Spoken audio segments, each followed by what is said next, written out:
बहुत ही महत्वपूर्ण है, क्योंकि ये जो है ये आज की समस्या जो है बहुत ही ज्यादा इस समय जो है इससे लोग ग्रसित हो रहे हैं और लगातार ये संख्या बहुत तेजी से बढ़ रही है। खास करके इंडिया में जो है ओबेसिटी, मोटापा जिसको बोलते हैं, ये जो है ये ऐसी समस्या है जो आप अगर रोड पे अगर जा रहे हो किसी काम से भी तो आप नोटिस करेंगे कि हर पांचवा या छठा व्यक्ति जो है आपको ओबीस या ओवरवेट या जो है मोटापे से ग्रसित आपको दिखेगा। तो ये इस तरीके से क्यों हो रहा है? ये ऐसा तभी हो रहा है जब हमारा लाइफस्टाइल जो है बहुत ज्यादा अफेक्टेड हो जाता है, या हमारे पास प्रॉपर गाइडलाइंस नहीं है हम किस तरीके से अपने आप को बेहतर रख सकते हैं। ये डिसऑर्डर होता है, ठीक है, एक तरह से ये विकार होता है। अगर आप एक्सेस ओवरवेट है, बहुत ज्यादा अगर आपका वेट है, तो ये एक तरह से आमंत्रण होता है, एक तरह से निमंत्रण होता है किसका? बहुत सारे हेल्थ प्रॉब्लम्स का। 130 तरह की लाइफस्टाइल डिजीज होती है। अगर आप ओबेसिटी के शिकार हो गए हैं या आप मोटापे के शिकार हो गए हैं तो उससे 130 तरह की समस्या आती है।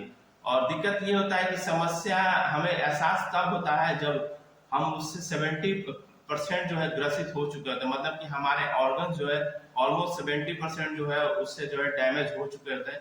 तब हमें एहसास होता है, तब हम डॉक्टर के पास जाते हैं या तब हम वेलनेस कोच खोजते हैं कि हम कैसे वेट लॉस करें, कैसे हम इन समस्याओं से अपने आप को निजात दिला पाए। तो हम क्यों नहीं पहले ही समझ जाते हैं, हम क्यों नहीं पहले ही कुछ ऐसा करते हैं जिससे कि हम जो है ना सिर्फ फिट रहें बल्कि अपने घर के जो भी मेंबर हैं, कम से कम अपने फैमिली को तो हम बेहतर कर सकते हैं। तो फैमिली बेहतर होगा तो एक सोसाइटी बेहतर होगी, जब पूरी सोसाइटी बेहतर होगी तो हमारा देश और बेहतर होगा ही। तो इसलिए जो है अपने लिए, अपने परिवार के लिए आपको फिट रहना बहुत जरूरी है। आपको देख के ही आपके जो नेक्स्ट जनरेशन है या बच्चे जो हैं वो भी उसी तरीके से मोटिवेटेड होते हैं। अगर आपको देखेंगे कि बहुत ज्यादा सुस्त है, इंटरेस्ट नहीं ले रहे, तो वो भी उसी तरीके की एक्टिविटी को फॉलो करेंगे, क्योंकि जो नेक्स्ट जनरेशन होता है वो जैसे जैसे अपने सीनियर को, अपने बड़े बड़े बुजुर्गों को देखता है उसी तरीके से वो फॉलो करते हैं। तो इसलिए बहुत जरूरी होता है खुद को फिट रखना।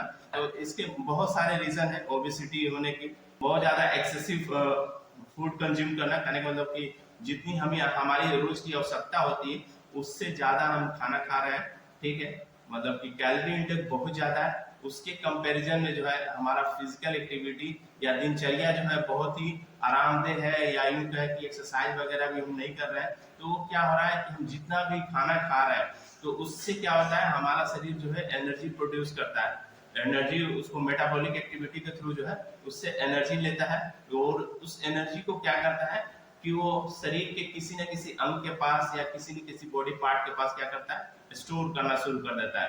तो आपको तब तक नहीं पता चलता है जब वो हद से ज्यादा ना हो जाता है। जब बहुत ज्यादा हो जाता है, जब एक्सेस अमाउंट में होता है, तब एहसास होता है कि आप ओवरवेट हो गए, या लोग आपको नोटिस करने लगते हैं, बोलने लगते हैं कि आप बहुत ज्यादा मोटे दिख रहे हैं, अजीब सा लग रहा है आपका फिगर। तब जो है आप इस चीज को नोटिस करना शुरू करते हैं। तो जब समस्या बहुत बढ़ जाती है तब लोग इस पे ध्यान देते हैं। जिनका भी बॉडी मास इंडेक्स अगर 25 से ज्यादा होता है, ग्रेटर होता है, तो उनको समझिए कि बहुत सारा जो मतलब सीरियस जो हेल्थ इश्यूज है वो या तो आ चुके हैं या आने ही वाले हैं। क्योंकि ये जो है एक तरह से इंडिकेशन होता है, अगर आपका बॉडी मास इंडेक्स 25 से ज्यादा हो गया है तो एक तरह से ये आपका बॉडी इंडिकेट कर रहा है। हालांकि हमारा शरीर जो है हमेशा जो है हमें इंडिकेशन देते रहता है, हमेशा एक तरह का संकेत देते रहता है कि आप जो है मतलब गलत राह पे जा रहे हैं। लेकिन हम क्या होते हैं कि हम स्वाद के प्रति इतने ज्यादा ललायत, या एक तरह से ऐसे कहें कि हम खाते समय सोचते ही नहीं कि हमें कितना खाना है, किस हिसाब से खाना है, कितना कैलोरी का खाना है। क्योंकि हम जिस तरह से अगर हमारा फिजिकल एक्टिविटी नहीं है और हम खूब खाते रहेंगे तो होगा क्या, मोटापा तो होना ही है। ये सब जो है बहुत तरह की समस्याओं को जन्म देती है। 1990 से 1922 तक में एक सर्वे किया गया पूरे वर्ल्ड में, ठीक है, तो उसमें जो 5 साल से 19 साल के जो एडोलेसेंस थे, जो युवा अवस्था में जो बच्चे थे, उनका जब सर्वे किया गया तो 2 से 8% जो है पूरे दुनिया में जो है वो ओवरवेट के शिकार हो चुके थे। मतलब 2 से 8% के लगभग में जो 5 से 19 साल के एज ग्रुप में थे वो 2 से 8% जो है ओबीज हो चुके थे। उसके साथ साथ जो एडल्ट हैं, जो आपका जो 18 साल से लेके और जो ओल्डर हैं, उन सब का जो किया गया सर्वे, तो वो सीधे इसके डबल से भी ज्यादा थे, मतलब कि ऑलमोस्ट 7 से 16% के आसपास में सर्वे में निकल के आए। ये 1990 से 1922 का रिपोर्ट है, अभी करंट का तो पता नहीं कितना क्या हुआ है। तो ये सब मेन कारण था कि मल न्यूट्रिशन, कुपोषण के से शिकार जो बच्चे अभी भी मतलब कि 100 करोड़ के आसपास है समझिए, तो उसका डबल जो है उस समय जो सर्वे हुआ उससे पता चला कि उसका डबल जो है ओबेसिटी से शिकार है लोग। तो ये नोटिस किया गया कि ये कैसे देशों में जो है बहुत ज्यादा बढ़ रहा है। तो जिस देश का जो इनकम ग्रोथ जो था बहुत ज्यादा हाई था, कहने का मतलब या जिस देश में जो है अच्छा खासा इनकम था, उस देश में जो है जो ओबेसिटी की जो संख्या थी वो बहुत ज्यादा थी। और जो ये कुपोषण माल न्यूट्रिशन की जो संख्या थी वो गरीब देशों में ज्यादा दिखता था। रीजन आपको बिल्कुल समझ में आ जाएगा, क्योंकि माल न्यूट्रिशन जो कुपोषण होता है बेसिकली होता क्या है कि एक तरह से प्रॉपर न्यूट्रिशन नहीं मिलता है, बैलेंस डाइट नहीं मिलता है, जिसकी वजह से शरीर उस तरीके से विकास नहीं कर पाता। और हमारा ओबेसिटी बिल्कुल उसका उल्टा है, इसमें इतना ज्यादा आप खाते हैं और उसको काउंट नहीं करते हैं, आप उस पर ध्यान नहीं देते हैं, जिससे क्या होता है कि आपका शरीर इतना स्टोर कर लेता है कि आप जो है कुछ अलग ही दिखने लगते हैं। तो इससे क्या क्या समस्या ये जो है ओवरवेट जो है क्या क्या समस्या उत्पन्न कर सकता है। तो सबसे पहले तो जो है टाइप 2 डायबिटीज जो होता है उसकी होने की पॉसिबिलिटी मतलब मैक्सिमम होती है। उसके साथ साथ टाइप 2 डायबिटीज जैसे कि हम शुगर का कंजम्पशन बहुत ज्यादा करते हैं, कार्बोहाइड्रेट बहुत ज्यादा लेते हैं या शुगर बहुत लेते हैं, मीठा बहुत ज्यादा खाना पसंद करते हैं। तो ये सब क्या होता है, एक तरह से खुला निमंत्रण होता है आपका जो है टाइप 2 डायबिटीज का। उसके साथ साथ जो है कार्डियोवास्कुलर डिजीज होने की संभावना होती है। कार्डियोवास्कुलर डिजीज कहने का मतलब है जो दिल से संबंधित जो रोगें होती हैं वो होने की संभावना होती है। वो ऐसा इसलिए होता है कि हम जब एक्सेस फूड कंज्यूम कर रहे हो तो उसके साथ साथ जो है ट्रांस फैट जाता है, सेचुरेटेड फैट जाता है, और वो क्या होता है कि हमारे हार्ट, किडनी, लंग्स वगैरह के पास क्या होता है कहीं ना कहीं डिपॉजिट होता है। और हमारी जो नसें होती हैं, नाड़ियां होती है, उसमें जो है कोलेस्ट्रॉल का लेवल जो है वो बढ़ने लगता है। जब वो बढ़ने लगेगा तो क्या होगा कि हार्ट पे अफेक्ट पड़ेगा, ब्लड का सप्लाई अच्छे तरीके से नहीं होगा। तो जब ब्लड का सप्लाई अच्छे तरीके से नहीं होगा तो क्या होगा कि जो हमारा कार्डियोवास्कुलर डिजीज होने की संभावना बढ़ जाती है। उसके साथ साथ जो है लीवर फैटी होने लगता है। लीवर जो है हमारा जो लीवर जो उसको लगातार ऑक्सीजन की जरूरत होती है, और लीवर जो है वही बाइल सिक्रेट करता है, एक तरह से डाइजेशन वाला जो जूस होता है वही सिक्रेट करता है। तो वो भी बहुत ज्यादा इफेक्टेड होता है, क्योंकि लगातार उसको 24/7 जो है सिक्रेट करते रहना पड़ता है, जिससे कि हमारा जो लीवर जो है फैटी होने की संभावना होती है। उसके साथ साथ जो किडनी डिजीज होने की पॉसिबिलिटी हो जाती है। किडनी में आप लोग अक्सर सुनते होंगे किसी को किडनी स्टोन हो गया, या किडनी जो है उसका डैमेज हो रहा है, या किडनी डायलिसिस पे, ये सब जो आप सुनते हैं तो ये भी एक पॉसिबिलिटीज होती है। उसके साथ जो होता है गॉल स्टोन होता है, यानी पित्ताशय में जो पथरी होने की संभावना है वो भी बढ़ जाती है, क्योंकि जब या कुछ ऐसा हम फूड खा रहे होते हैं जिससे क्या होता है कि जो है स्टोन बनने की पॉसिबिलिटीज होती है, तो वो समस्याओं को बढ़ा देता है। उसके साथ साथ जो अस्थमा जिसको बोलते हैं, दमा, सांस फूलने वाला जो समस्या होता है वो हो सकता है, या स्लीप एपिया जिसको बोलते हैं, जैसे सांस लेने में जैसे रात के समय जब कोई सो रहे होते हैं तो उनको कंप्लेन करते हैं जैसे कि उनको सांस लेने में बार बार रुक रुक के सांस आ रहा है, तो इस तरह की समस्या भी हो सकती है। या हाइपोवेंटिलेशन जो होता है ओबेसिटी के कारण, ये भी हो सकता है। O2 की मात्रा कम हो जाना, और CO2 की मात्रा जो ऑक्सीजन की मात्रा जो होता है वो कम हो जाता है, और कार्बन डाइऑक्साइड की जो मात्रा है वो बढ़ जाना भी एक तरह का लक्षण देखा गया है जो भी ओबेसिटी के शिकार होता है। या ऑर्थियोआर्थराइटिस जो बीमारी होती है, गठिया की जैसी एक बीमारी होती है वो, या बैक पेन, आपके जो बैक होते हैं उसमें लगातार जो है दर्द का रहना, वो भी एक सिम्टम्स होता है। उसके साथ साथ जो है यूरिक एसिड वाली भी समस्या, या सूजन या दर्द जो होता है वो सब भी लगातार बने रहता है। तो इसका मेन कारण क्या क्या होता है, तो सबसे पहला तो एक होता है कैलोरी कंजम्पशन जो होता है, मतलब कि हमें रोज कितनी हमारी शरीर की आवश्यकता है उससे ज्यादा जो हम खाते हैं, तो एक ये भी कारण होता है हमारे ओवरवेट का। दूसरा होता है कि सर्टेन मेडिकेशंस, कहने का मतलब कि कुछ दवाइयां ऐसे होती हैं जिनका साइड इफेक्ट कह लें या जो हमारे हेल्थ बेनिफिट के लिए सही नहीं होती हैं, तो उनकी वजह से भी वेट गेन होता है। ठीक है, कुछ डिसेबिलिटी होती है, कुछ विकलांगता होता है, जैसे कोई फिजिकली डिसेबल होता है, मतलब कि शारीरिक रूप से डिसेबल होते हैं, कुछ जो है कुछ किनको लर्निंग डिसेबिलिटी होती है, मतलब सोचने समझने की जो क्षमता होती है वो बेहतर नहीं होती, जिसके कारण भी जो है उनकी जो है उस तरीके से मतलब डेवलपमेंट नहीं हो पाता है, या फिजिकल लिमिटेशन जिसको बोलते हैं, कहने का मतलब कि शारीरिक तौर पर जो है हम बहुत ज्यादा इनएक्टिव रहते हैं, मतलब बहुत ही आरामदेह जीवन को जी रहे हैं, मतलब जिस तरीके से हम कैलोरी कंज्यूम कर रहे हैं, जिस तरीके से हम भोजन ले रहे हैं, जिस तरीके का खाना खा रहे हैं, उसके कंपैरिजन में हम जो कैलोरी को बर्न नहीं कर रहे हैं, या हमारा जो लाइफस्टाइल है बहुत ही स्लो है, बहुत ही आरामदेह है, तो उससे भी क्या होता है कि वजन बढ़ने की संभावनाएं होता है। उसके साथ साथ जो है लैक ऑफ प्रॉपर जो एक तरह का एजुकेशन जो होना चाहिए, अवेयरनेस नहीं है, लोगों में जानकारी नहीं है कि कितना खाना है, क्या खाना है, किस तरीके का खाना है, ये चीज जो है वो भी जो है एक तरह की समस्या पैदा करती है, जिससे क्या होता है कि जिनको आप पता ही ना हो कि किससे ओवरवेट हो सकते हैं, या जैसे बहुत सारे लोग को ये पता होता है कि अंडा खाने से क्या होता है कि प्रोटीन मिलता है, लेकिन आपको ये भी पता होना चाहिए कि अंडा में जो है 70% तो कोलेस्ट्रॉल होता है, जो कि एक तरह से समझिए कि वो कोलेस्ट्रॉल हमारे हार्ट हेल्थ के लिए सही नहीं होता है। हमारे जो ओवरऑल अगर एक्सेस कोलेस्ट्रॉल आपके बॉडी में जाएगा तो क्या करेगा, नुकसान करेगा। तो आप तो प्रोटीन तो देख रहे हैं, लेकिन उसके साथ साथ और क्या क्या जा रहा है तो उस चीज पे आप नहीं ध्यान दे रहे हैं, तो अवेयरनेस नहीं है, लोगों में उतनी जानकारी नहीं हो रहा, वो भी एक दिक्कत होता है। ईटिंग हैबिट्स जो है, जो एक तरह का इरेगुलर पैटर्न, कभी जो मन, कभी कभी आप देखते होंगे कोई रात में 8 बजे 10 बजे 11 बजे कैसे भी खा लिए, कैसे भी पी लिए, किसी तरीके से मतलब उनका कोई एक शेड्यूल नहीं होता है, एक प्रॉपर रूटीन नहीं होता है, जिसकी वजह से क्या होता है कि ओवरवेट होने की संभावनाएं होती है, या प्रोसेस फूड को बहुत ज्यादा कंज्यूम करना, मार्केट में गए तो चिप्स, पिज्जा, बर्गर, पेस्ट्रीज, या जो भी उस तरीके का जो हमारे टेस्ट के लिए, जो हमारे मुंह के लिए बहुत अच्छा, जब खाते हैं तो बहुत अच्छा लगता है, लेकिन उसका कितना ज्यादा हमारे बॉडी पे उसका साइड इफेक्ट है, कितना वो हार्मफुल है, इस चीज को हम ध्यान नहीं देते हैं। एक तो अवेयरनेस नहीं होती है, और दूसरा हमें पता नहीं होता है कि उसमें कितना ट्रांस फैट है, कितना सेचुरेटेड फैट है, कितना सिंपल कार्ब्स है, कितना उसमें जो है आपका बैड फैट है। तो ये सब अगर आपको नहीं पता रहेगा और आप प्रोसेस फूड बहुत ज्यादा कंज्यूम करेंगे, तो भी आप ओवरवेट होने की तरफ बढ़ सकते हैं। उसके साथ जो है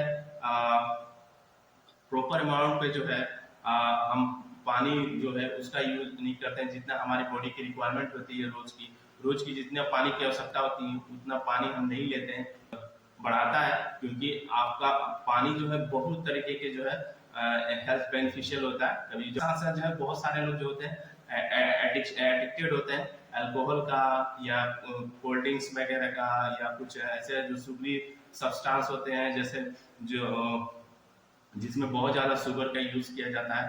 तो होता क्या है कि कुछ तो उसमें से टेस्टी होते हैं, और कुछ का तो एडिक्शन हो जाता है, कुछ के वो आदी हो जाते हैं, तो उन्हें पता नहीं चलता है, लेकिन वो हमारे हेल्थ के लिए बेनिफिशियल नहीं होते, वो नुकसान पहुंचाते हैं। उसके साथ साथ ये भी नोटिस किया गया कि कुछ लोगों में जो है जेनेटिकल भी होता है, मैंने कुछ ऐसा रिसर्च पब्लिश हुआ जिसमें ये भी पता चला कि कुछ लोग जो है जेनेटिकली भी इससे प्रभावित होते हैं, जिसके वजह से वो ओबीज हो जाते हैं या ओबेसिटी के शिकार हो जाते हैं।